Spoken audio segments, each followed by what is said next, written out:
بسم اللہ الرحمن الرحیم الحمدللہ۔ آج ہماری تلاوت کا آغاز سورہ انفال 9ویں پارے کا آخری پاؤ۔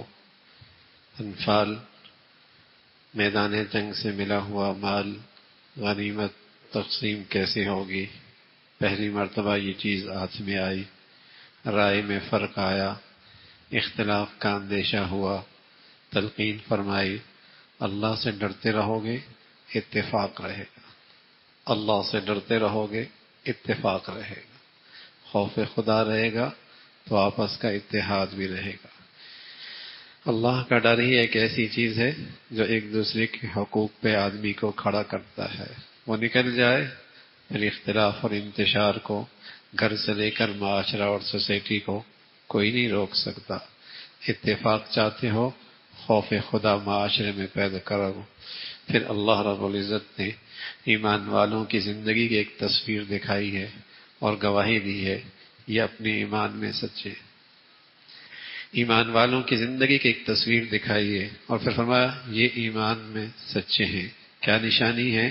اللہ کی خشیت رکھتے ہیں، قرآن سنتے ہیں، ایمان اور بڑھ جاتا ہے، اللہ کی ذات پہ بھروسہ اور اللہ کی ذات پہ اعتماد ہے، اپنی نمازوں کی حفاظت کرتے ہیں، نماز پڑھتے نہیں ہیں، حفاظت کرتے ہیں، جماعت بھی، مسجد بھی، خشوع بھی، وقت بھی، نمازوں کی حفاظت کرتے ہیں، اللہ کا دیے ہوا مال سے اللہ کا بھی حق پورا کرتے ہیں، مخلوق کا بھی حق ادا کرتے ہیں۔ فرمایا یہ ہے ایمان والے جن کی ایمان کی گواہی اور سچائی کا اللہ کہہ رہا ہے سچے ایمان والے۔ پھر غزوہ بدر کا تذکرہ ہے اور اس کے ابتدائی منظرنامہ ذکر فرمایا۔ اہل ایمان کی چاہت تھی بغیر کانٹے لگے اور بغیر تکلیف ہوئے اس محاذ میں کامیابی مل جائے، لیکن اللہ چاہ رہے تھے آج حق اور باطل کا ایسا مقابلہ ہو، حق بالکل واضح ہو جائے، اللہ کے فرشتے آسمانوں سے اترے مسلمانوں کی مدد اور نصرت کے لیے، اور مسلمانوں نے محسوس کیا عین تلواروں کے نیچے دشمن کے سامنے میدان جنگ میں ان کے دلوں پہ اتنا سکون تھا کہ اونگ آنے لگی۔ سبحان اللہ، ہمیں تو بستروں پہ بھی نہیں آتی میاں، موٹے ملٹی فارم گدوں پہ بھی نہیں آتے، زرگ برگ اور شاندار قسم کے بیڈ روم کے اندر بھی نیند نہیں آتی۔ ایسی بے چینی ہے زندگیوں میں، ایسی بے سکونیاں ہیں، یہاں تو تلواروں کے نیچے بھی آ رہی ہے، سائے تلے بھی آ رہی ہے۔ ایمان ایسی چیز ہے، اللہ ہمیں نصیب فرما دے، اللہ کے فرشتوں کی مدد و نصرت۔ فرمایا انہیں اونگ آنے لگی ہے، فرمایا تم نے نہیں مارا، ہم نے مارا ہے۔ اصل تو ہماری مدد اور نصرت ہے۔ ایمان والو، تمہارے ایمان کا تقاضا ہے کبھی دشمن سے پیٹھ نہ پھیرنا، ہمیشہ اللہ اور اللہ کے رسول کی اطاعت کرنا۔ وہ حکم اللہ کا جس میں تمہارے لیے زندگی ہے اور جس میں تمہارے لیے عزت ہے، اگر تمہیں اللہ اور اللہ کے رسول اس کی طرف بلائے تو اس سے روگردانی نہ کرنا، خیانت نہ کرنا، اللہ سے، اللہ کے رسول سے خیانت نہ کرنا، اپنی امانتوں میں خیانت نہ کرنا، اللہ سے ڈرتے رہنا۔ اگر اللہ سے ڈرتے رہو گے اللہ تمہارے اندر فرقان کا نور نصیب فرما دے گا۔ فرقان، قرآن کا نام بھی فرقان ہے نا۔ فرمایا جو آدمی متقی ہوتا ہے اللہ اس کے دل کے اندر ایک روشنی پیدا کرتا ہے، جسے قرآن فرقان کہتا ہے۔ جیسے قرآن سے حق اور باطل کا پتہ لگتا ہے، ایسی ہی قرآن اس کو تقوی کی برکت سے اللہ اندر ایک ایسا نور پیدا کر سکتا ہے، پیدا کرتا ہے جس سے صحیح غلط، اچھے برے کی تمیز ہونے لگتی ہے۔ اس لیے اللہ کے نبی فرمایا کرتے تھے اتقوا فراست المومن فإنه ينظر بنور اللہ، مومن کی فراست سے بچو، وہ اللہ کے نور سے دیکھتا ہے۔ تقوی، پرہیزگاری تم سے گناہ دور کر دیں گے اور تمہارے گناہوں کی بخشش فرما دیں گے۔ اس کا تذکرہ فرمایا اللہ عذاب نہیں دے گا جب تک آپ ان میں ہوں گے، اور جب تک وہ قوم اللہ سے معافیاں مانگتی رہے گی۔ اللہ کے نبی آج امت میں نہ رہے، لیکن ایک نسخہ عذاب سے بچنے کا آج بھی میرے اور آپ کے پاس ہے۔ وہ کیا؟ اللہ سے سچی معافی مانگتے رہنا۔ فرمایا جب تک گناہگار بھی معافی مانگتا رہے گا اللہ کی پکڑ سے بچتا رہے گا اور اللہ کی پکڑ سے محفوظ رہے گا۔ اور فرمایا یہ مشرک بیت اللہ کے مجاور نہیں ہیں، اللہ کے گھر کے یہ مجاور نہیں ہیں، یہ تو قابض ہیں، قابض۔ اللہ کے گھروں کے مجاور اور خادم وہ ہوتے ہیں جو اللہ والے ہوتے ہیں، جو نیک اور صالح ہوتے ہیں، اس کا تذکرہ فرمایا۔ پھر غنیمت کا تقسیم کا تذکرہ فرمایا کہ کس کو کتنے حصے ملیں گے۔ پھر غزوہ بدر کا ایک نقشہ ذکر فرمایا قرآن کی آیت میں کہ تم ایک کنارے پہ، وہ دوسرے کنارے پہ، اور ایک جماعت درمیان سے گزر رہی جو ساز و سامان لے کے جا رہی تھی۔ اللہ رب العزت نے ان کو تمہاری گنتی تھوڑی دکھائی اور تمہیں ان کی گنتی تھوڑی دیکھی تاکہ کوئی میدان سے نکلے نہیں، تاکہ جنگ ہو جائے، اس لیے کہ طاقت بڑی ہوتی کوئی فرار اختیار نہ کرے۔ اللہ کی مرضی یہی تھی، آج حق اور باطل کا فیصلہ ہو جائے۔ سراقہ بن مالک کی شکل میں شیطان، سراقہ بن مالک کی شکل میں مشرکین کو ہمت دلا رہا تھا، حوصلہ دلا رہا تھا، غیرت دلا رہا تھا۔ انسانی شکل میں سراقہ بن مالک کی شکل میں آیا ہوا تھا۔ جب اس نے اللہ کے فرشتوں کو دیکھا کہ جو کافروں کے چہروں پہ اور ان کے پشتوں پہ ضربے لگا رہے ہیں، وہ میدان سے بھاگ گیا۔ شیطان کہنے لگا جو میں دیکھ رہا ہوں وہ تم نہیں دیکھ رہے، جو میں دیکھ رہا ہوں وہ تم نہیں دیکھ رہے۔ یہ تو جیتے جی شیطان نے دیکھ لیا نا، ورنہ ہر کافر کی ایسی پٹائی ہوتی ہے موت کے وقت، ہر کافر کی ایسی پٹائی ہوتی ہے، اس کے چہرے پہ اور پشت پہ زور زور کی ضربیں اللہ کے فرشتے مارتے ہیں جب اس کی روح قبض ہو رہی ہوتی ہے۔ اس کا تذکرہ فرمایا۔ پھر اللہ نے اہل ایمان سے کہا دشمنوں کے مقابلے میں ہمیشہ تیاری میں رہا کرو، اور تمام میدان جنگ کے وسائل اور تمام میدان جنگ کی ضروریات ہمیشہ اکٹھی رکھا کرو تاکہ دشمنوں پر تمہاری دہشت دشمن پر بیٹھ جائے۔ لیکن یہ تیاری صرف مادی وسائل نہیں، مادی چیزوں کی بھی تیاری ضروری ہے۔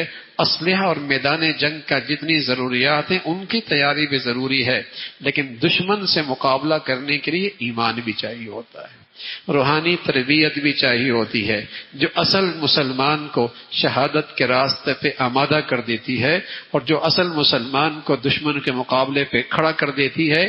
اگر سارے اسلحہ موجود ہے، ایمان نہیں ہے تو بھگوڑا بنے گا، بھاگتا چلا جائے گا، بزدل رہے گا۔ آج اسلامی دنیا میں اتنا وسائل ہیں جس کا تصور نہیں، لیکن بدقسمتی ہے ایمان کی اور روحانیت کی تربیت کی فضائیں ختم ہو گئی ہیں۔ سب کچھ ہونے کے باوجود بھی کفر کا آج مسلمانوں پہ غلبہ ہے۔ اللہ نے اہل ایمان سے کہا ہمیشہ تیاری میں رہا کرو، روحانی اور مادی تمام وسائل میدان جنگ کے اپنے پاس رکھا کرو، اور ایسی تیاری کرو کہ تمہاری زندگی، تمہارے حالات سے ان پہ دہشت چھا جائے۔ اس کا تذکرہ فرمایا۔ پھر اللہ کے نبی صلی اللہ علیہ وسلم کو تلقین فرمائی کہ آپ کے لیے آپ کا اللہ کافی ہے، اور دشمنوں کے مقابلے میں جب مٹھ بھیڑ ہو اللہ کی ذات پہ بھروسہ ہو۔ بدر میں پہلی قیدی آئے، اور جب پہلی قیدی آئے تو باہمی مشورہ ہوا کہ انہیں کیا کیا جائے۔ اللہ کے نبی صلی اللہ علیہ وسلم نے اپنے پیاروں سے مشورہ کیا۔ حضرت صدیق اکبر کی رائے تھی فدیہ دے کر انہیں چھوڑ دیا جائے۔ حضرت عمر سے پوچھا گیا، انہیں فرمایا، حضرت عمر اور کچھ ساتھیوں نے کہا اللہ کے رسول پہلی مرتبہ ہاتھ میں آئے ہیں نا، اور یہ سارے وہ ہیں جو ہمارے رشتہ دار ہیں، کسی کا چچا، کسی کا خالو، کسی کا ماموں، کسی کا کزن، کسی کا بھائی۔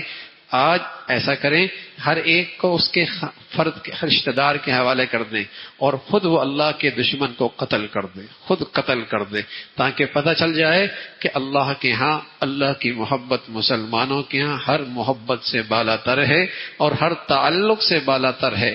اللہ کی شان، اللہ کے نبی صلی اللہ علیہ وسلم نے حضرت صدیق کی رائے پر فیصلہ کیا تو قرآن کی آیت آ گئی، اللہ کو عمر کی رائے زیادہ پسند تھی، اللہ کو عمر کی رائے زیادہ پسند تھی۔ اس کا تذکرہ فرمایا، جو لے لیا چلو فدیہ لے لیا، یہ تمہارے لیے حلال ہے کھانا پینا، اس کا تذکرہ فرمایا۔ پھر اللہ نے اہل ایمان کی جو ہجرت کرتے ہیں اور اپنا جان و مال دین کی حفاظت کی لگاتے ہیں ان کی تعریف فرمائی۔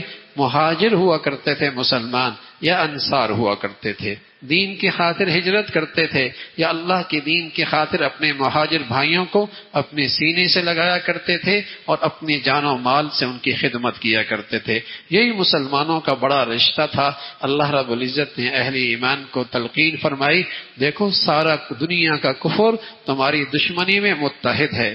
کہیں دنیا میں اسلام کا بول بالا ہو، سارا دنیا کفر اپنے تمام جغرافی اور معاشی اختلافات بھول کر تمہارے خلاف متحد ہو جاتا ہے، تمہارے خلاف متحد ہو جاتا ہے. ایمان والو، تم مسلمان ہو کر کیوں آپس میں متحد نہیں ہوتے اور تم کیوں ایک طاقت نہیں بنتے؟ اس کا تذکرہ فرمایا. پھر سورہ برات کا تذکرہ ہے، جو مشرکین کے ساتھ معاہدے تھے ان معاہدوں سے برات کا اعلان ہے کہ اعلان کر دیا کہ آج کے بعد جتنے معاہدے ہیں مشرکوں کے ساتھ 4 مہینے کی مہلت ہے، وہ سارے معاہدے ختم ہیں. جو ایمان لے آئے ٹھیک ہے، جو جزیہ دے وہ ٹھیک ہے، ورنہ اس کے لیے قتال ہے. اس کا تذکرہ فرمایا. مکہ کے مشرک بڑے فخر کیا کرتے تھے، ہم تو بیت اللہ کے مجاور ہیں، ہم نے تو بیت اللہ کی تعمیر کی ہے، ہم تو حاجیوں کو پانی پلاتے ہیں اور ستو پلاتے ہیں، حج پہ آنے والے لوگوں کی قریب اطراف میں ہم سبیلیں لگا کر ان کی بڑی خدمت کرتے ہیں. اللہ رب العزت نے فرمایا مشرک اللہ کا گھر کا کہاں متولی ہو سکتا ہے؟ اللہ کے گھر کا پیارا تو اللہ کے گھر کا تو وہ متولی ہوتا ہے. اللہ کے گھروں کو تو وہ آباد کرتے ہیں جو ایمان لے کے آتے ہیں، جو ایمان لے کے آتے ہیں. اللہ کے گھروں کو بنانا اور اللہ کے گھروں کو آباد کرنا یہ ایمان والوں کے کام ہے. اللہ کے گھروں کو بنانا اور اللہ کے گھروں کو آباد کرنا یہ ایمان والوں کا کام ہے جو اللہ کے سوا کسی سے نہیں ڈرتے. باقی تم یہ کہنا کہ ہم پانی پلاتے ہیں، ستو پلاتے ہیں، وسقایت الحاج و عمارت المسجد الحرام، کہ ہم نے بیت اللہ مسجد حرام کی عمارت بنائی. فرمایا اصل تو ایمان ہے، اصل تو اللہ کے راستے میں سب کچھ قربان کر دینا ہے. کبھی تم مسلمانوں کے برابر نہیں ہو سکتے. فرمایا ٹھیک ہے، باپ سے محبت، اولاد سے محبت، مال سے محبت، گھر سے محبت، تجارت سے محبت، ساری محبتیں قابل قبول ہیں اس بنیاد پر کہ اللہ اور اللہ کے رسول کی محبت سب سے بالا تر، اللہ اور اللہ کے رسول کی محبت سب سے بالا تر ہو. کہیں یہ ساری محبتیں تمہیں اللہ کی اطاعت سے نہ روکیں اور اللہ کے نبی کی رسول اللہ کی اطاعت سے نہ روک دیں. سب محبتیں بجا، لیکن اللہ اور اللہ کے رسول کی محبت سب پہ غالب ہو اور اللہ اور اللہ کے رسول کے نسبت سے ساری محبتیں ہوں. اس کا تذکرہ فرمایا. پھر غزوہ حنین کا تذکرہ. بدر میں تھوڑے سے تھے، اللہ نے غلبہ دے دیا، اپنی مدد اور نصرت آئی. حنین میں مسلمانوں کی بڑی تعداد تھی. خیال آیا آج تو ہم بڑی تعداد میں ہیں، تھوڑی تعداد میں تھے، جیت گئے، فتح مل گئی. بڑی تعداد ہے، آج دشمن ہمارے سامنے کہاں ٹھہرتا ہے. بس یہ خیال اپنے حالات پہ ذرا سے آیا تو میدان سے پاؤں پھسلنے لگے اور پیچھے ہٹنے لگے. دشمن غالب آنے لگا اس خیال سے کہ آج اپنی چیزوں پہ نظر کیوں ہیں، اپنی تعداد پہ نظر کیوں ہیں، محض اپنے وسائل پہ نظر کیوں ہیں. اللہ نے فوراً آزمائش فرمائی، ہوش آ گیا، خیال آ گیا، فوراً اللہ کی طرف متوجہ ہوئے. اے اللہ تیری مدد کی ضرورت، تیری نصرت کی ضرورت ہے. اللہ نے حنین میں فتح دے دی اور مشرکوں کے بارے میں ہمیشہ کے لیے کہہ دیا کوئی مشرک مسجد حرام میں داخل نہیں ہوگا. یہودی بھی اور عیسائی نصارہ بھی یہ سب مشرک ہیں، اس لیے کہ یہودی عزیر کو اللہ کا بیٹا کہتے ہیں اور عیسائی اور نصارہ یہ حضرت عیسیٰ کو اللہ کا بیٹا کہتے ہیں. یہ سب ان کی اختراع کردہ گفتگو ہے، ذاتی باتیں ہیں. کتنے ایسے لوگ ہیں جو بہروپی ہیں اور دین کے رہبر بنی ہوئی ہیں لیکن لوگوں کا مال ناحق طریقے سے کھاتے ہیں. اس کی مذمت فرمائی اور پھر فرمایا وہ مسلمانوں کو تلقین فرمائی اللہ کا دیے ہوئے مال سے فریضہ زکوٰۃ ادا کرو. اگر اکٹھے کرتے رہے اور زکوٰۃ ادا نہ کی تو یہی سونا چاندی کل جہنم کی آگ میں تپا کر تمہارے پہلوؤں کو اور تمہارے پیشانیوں کو داغا جائے گا اور کہا جائے گا یہ ہے تمہارا خزانہ، یہ ہے تمہارا مال۔ ایک بہت بڑا غزوہ پیش آیا کفار کے ساتھ مسلمانوں کو، اور اس غزوے کا نام تھا غزوہ تبوک۔ روم کی اس وقت سپر طاقت تھی اور گرمیوں کی شدت تھی، اور مسلمانوں کے گھروں میں کوئی ساز و سامان نہیں تھا، کھجوریں پکی ہوئی تھی جس پر پورے سال کا گزارا ہوا کرتا تھا۔ ایسے موقع پہ مسلمانوں کے لیے حکم ہوا نکلو اللہ کے راستے میں، ہلکے ہو یا بوجھل ہو، جس حال میں ہو اللہ کی حکم کی تعمیل کے لیے کھڑے ہو جاؤ۔ سبحان اللہ، صحابہ کھڑے ہو گئے، منافقین نے بہانے بنائے۔ اللہ رب العزت نے فرمایا دیکھو نکلو گے میری مدد اور نصرت دیکھو گے۔ دیکھتے نہیں حضرت حضور علیہ الصلوۃ والسلام کے ساتھ اس کا یار غار حضرت صدیق اکبر ہیں، غار میں ہیں، دشمن دائیں بائیں ہیں، لیکن کسی کی نظر نہیں پڑتی، کوئی دیکھ نہیں پاتا، اللہ کی مدد اور نصرت ہوتی ہے۔ حضرت صدیق اکبر کی نظر پڑ رہی ہے پاؤں پہ، اندر ایک طبیعت میں خوف سا، حزن سا محسوس کیا۔ حزن کہتے ہیں اپنا ڈر نہیں، اپنے ساتھی کا ڈر ہے، کہیں میرے پیارے رسول کو تکلیف نہ پہنچے۔ تو اللہ رب العزت نے فرمایا، اللہ کے نبی صلی اللہ علیہ وسلم نے فرمایا کہ صدیق خوف نہ کر، اللہ ہمارے ساتھ ہے، اللہ ہمارے ساتھ ہے۔ تو یوں اللہ رب العزت نے وہاں مدد کی، اس لیے تم اللہ کے راستے میں نکلو۔ اور پھر صحابہ نکلے، منافقین نے بہانے بنائے، طرح طرح کے بہانے بنائے۔ اللہ رب العزت نے منافقین کی مذمت فرمائی، فرمایا بس اوقات اللہ اپنے دشمنوں کو بھی دیتا ہے اور بہت دیتا ہے، تو بس اوقات سرسری نظر رکھنے والا مسلمان پریشان ہو جاتا ہے، اگر یہ اللہ کا دشمن ہے تو اتنے مزے کیوں کر رہا؟ تو اللہ نے جواب دیا بس اوقات اللہ مال و دولت کے اندر اور اولاد کے اندر رکھ کر اس کے عذاب کو اور زیادہ اضافہ کرتے ہیں۔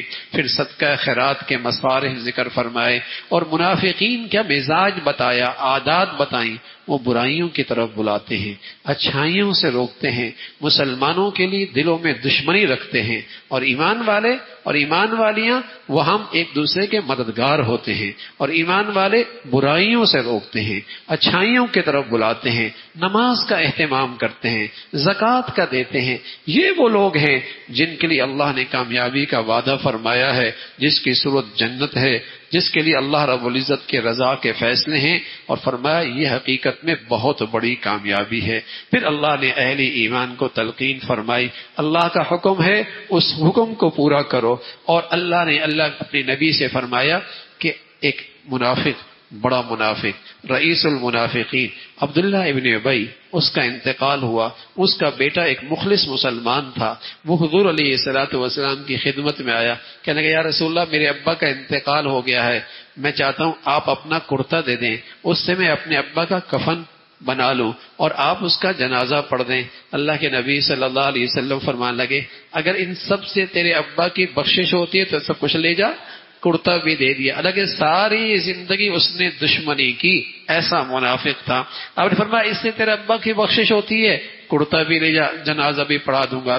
لیکن اللہ کے نبی صلی اللہ علیہ وسلم کو اللہ نے تلقین فرما دی اور ساری امت کو سبق دیا، آئندہ کسی مرنے والے منافق کافر کے لیے دعائے بخشش نہ کرنا، آئندہ کسی منافق کی بخشش کے دعا نہ کرنا اور اس کے مرنے پر جنازہ نہ پڑھنا۔ اور فرمایا اگر آپ 70 بار بھی اس کے لیے معافی مانگیں گے اللہ معاف نہیں فرمائیں گے، اللہ تعالیٰ معاف نہیں فرمائیں گے۔ نفاق اور کفر اتنی گندگی ہے، نفاق اور کفر اتنی گندگی ہے کہ اللہ کے ہاں اس کی معافی نہیں ہے، اس کا تذکرہ فرمایا۔ پھر جو لوگ اللہ کے راستے میں نکلتے ہیں، نکلنا چاہتے ہیں، وسائل نہیں ہے، گھوڑا نہیں ہے، سواری نہیں ہے، میدان جنگ کا سامان نہیں ہے، آرزو ہے نکلیں، اور نہ نکلنے کی وجہ سے ان کی آنکھوں سے آنسو بہ رہے ہیں کہ ہم اس سعادت کو کیوں نہیں پا رہے۔ اللہ رب العزت نے فرمایا ان پر کوئی الزام نہیں، الزام ان پر ہے جن کے پاس وسائل بھی ہیں، طاقت بھی ہے، موقع بھی ہے، پھر بھی پیچھے بیٹھ جاتے ہیں اور اللہ کے حکم کی تعمیل نہیں کرتے۔ الزام اور سزا اور برائی ان کے لیے ہے، اس کا تذکرہ فرمایا۔ اللہ عمل کی توفیق نصیب فرمائے۔